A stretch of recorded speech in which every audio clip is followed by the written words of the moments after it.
Bienvenidos todos ustedes a este canal Diego en la Lucha.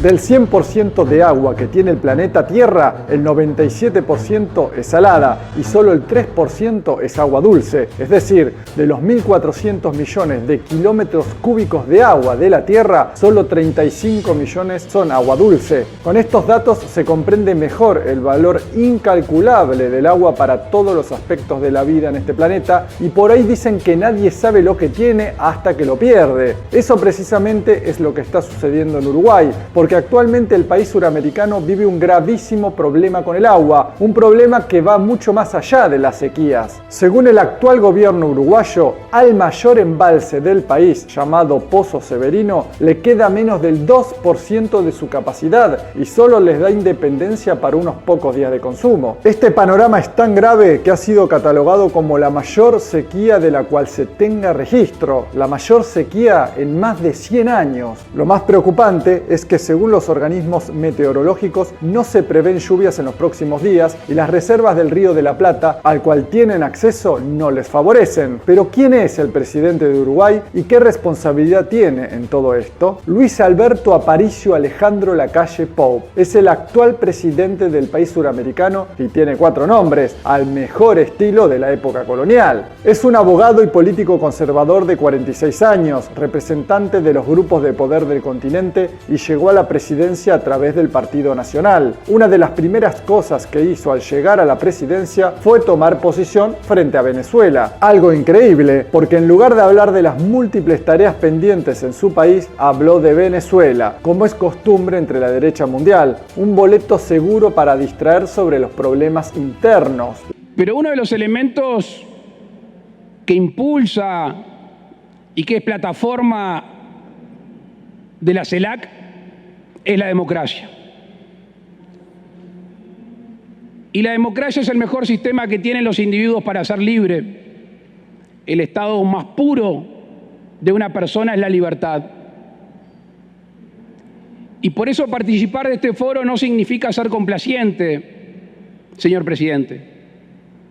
Y por supuesto, con el respeto debido, cuando uno ve que en determinados países no hay una democracia plena, cuando no se respeta la separación de poderes, cuando desde el poder se usa el aparato represor para callar las protestas, cuando se encarcelan opositores, cuando no se respetan los derechos humanos, nosotros en esta voz tranquila pero firme debemos decir con preocupación que vemos gravemente lo que ocurre en Cuba, en Nicaragua y en Venezuela. Creemos profundamente en el diálogo de diversos.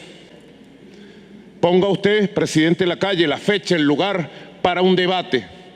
O ponga usted, presidente López Obrador, y Venezuela está lista para debatir de democracia, de libertades, de resistencia, de revolución y de lo que haya que debatir, de neoliberalismo, de cara a los pueblos, en transmisión en vivo y directo, en privado, como ustedes quieran, con respeto, sin exclusiones. Y debemos pasar la página del divisionismo que se insertó en la América Latina, del acoso a la revolución bolivariana y ahora del acoso incesante a la revolución cubana y a la revolución nicaragüense. Ese no es el camino. Tendríamos suficientes piedras que tirar contra algunos de ustedes, pero no venimos a tirar piedras, venimos a tender la mano para el trabajo, para el diálogo y para la unión.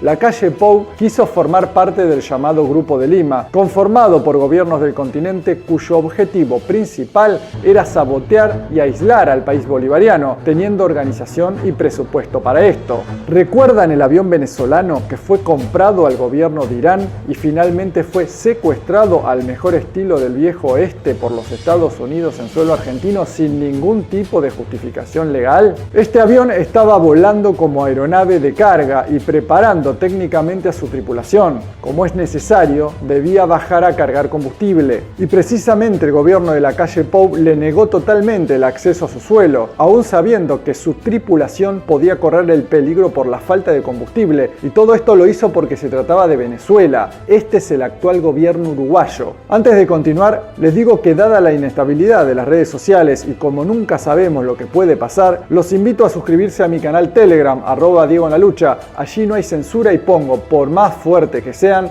las imágenes y noticias más significativas. Ahora continuemos. En todas las reuniones multinacionales que se han hecho desde que asumió la presidencia, Lacalle Pou no ha dejado de hablar contra el país liderado por Nicolás Maduro, apoyando toda iniciativa para sabotear a su pueblo. Volviendo al tema actual que aqueja a Uruguay, a pesar de que el país posee enormes reservas naturales de agua, hay un gran porcentaje de saqueo de parte de grandes empresas internacionales, por ejemplo, para cultivo de olivos, arrozales, soja, deforestación, entre otros. Uno de los casos más preocupantes tiene que ver con una empresa extranjera a la cual el Estado le cedió indefinidamente los derechos de uso del agua. Se trata de la multinacional finlandesa UPM Kymmene Corporation, dedicada a la fabricación de pulpa de celulosa, papel y madera. En el contrato dice textualmente que se garantiza un flujo mínimo en el Río Negro, aguas debajo de la represa del Rincón del Bonete, no estando obligada UPM a realizar ninguna compensación por dicho flujo mínimo. Pero no se habla de qué cantidad sería ese flujo mínimo, aunque se aseguró que se garantizaría sin saber la cifra. Pongan atención a esto, porque el agua para la planta de UPM equivale al consumo de 44 millones de personas. Reconociendo su impacto, la empresa de Finlandia se comprometió a compensar a Uruguay con apoyo técnico y financiero a los planes para mejorar la calidad de las aguas del Río Negro. Por esa razón aportará 1,5 millones de dólares anuales durante 20 años, pero claramente esto está lejos de compensar el impacto de la operación de la planta de celulosa y la cifra de las obras de infraestructura que ahora se deben construir. El gobierno propone la construcción de una represa de emergencia que se alimentaría de las aguas del río de San José. Si Lacalle Pou hubiera aprobado el proyecto Casupá, entregado por el expresidente Tabaré Vázquez en 2020, la obra habría costado mucho menos, pero se dedicó a hablar de los venezolanos, porque claro, mejor es fijarse en otros países que en los problemas propios. Debido a la delicada realidad actual, el Parlamento uruguayo aprobó un fondo de emergencia hídrica para enfrentar la escasez de agua potable que afecta a más de 2 millones de personas de los 3,5 millones de habitantes que tiene el país. Inevitablemente nacen las preguntas de cómo se llegó a este nivel de incertidumbre si Uruguay fue el primer país del mundo en plasmar en su constitución de 2004 el derecho al agua potable. Además cuenta con un Plan Nacional de Aguas, el cual fue aprobado por decreto presidencial en 2017, con base jurídica en la Ley de Política Nacional de Aguas de 2009, donde destaca su artículo 11, que hace referencia a que la gestión de los recursos hídricos tendrá por objetivo el uso de manera ambientalmente sustentable y contemplará la variabilidad climática y las situaciones de eventos extremos con la finalidad de mitigar los impactos negativos, en especial sobre las poblaciones. Federico Kramerman, un líder sindical, señala a la agroindustria como culpable principal de la sequía y agrega que el agua del río Santa Lucía se desvía a embalses privados para riego. Hay que destacar que Uruguay es uno de los principales países de Latinoamérica en producción agrícola e industria ganadera, por lo que no es extraño que el mayor porcentaje de uso de agua sea para riego, llegando casi a un 80%. Según datos oficiales, actualmente existen más de 5.000 habilitaciones vigentes para uso de agua con fines productivos. La mitad se concentran en las cuencas del río Santa Lucía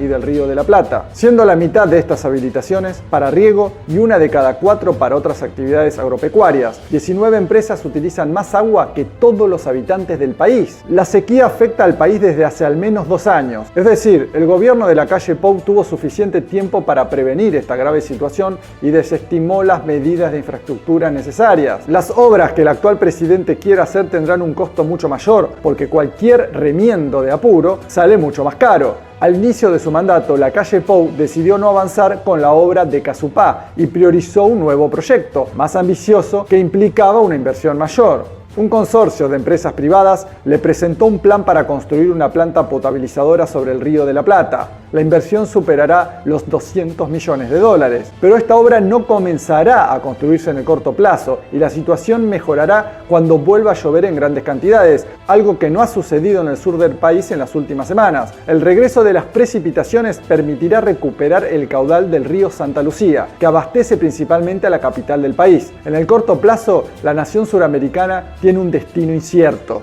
¿Vos qué pensás? ¿Quién tiene la culpa de lo que sucede en Uruguay? Leo tus comentarios, te pido que te suscribas a mi canal, actives la campana de notificaciones en la opción todas, le des pulgar arriba y compartas. Muchas gracias.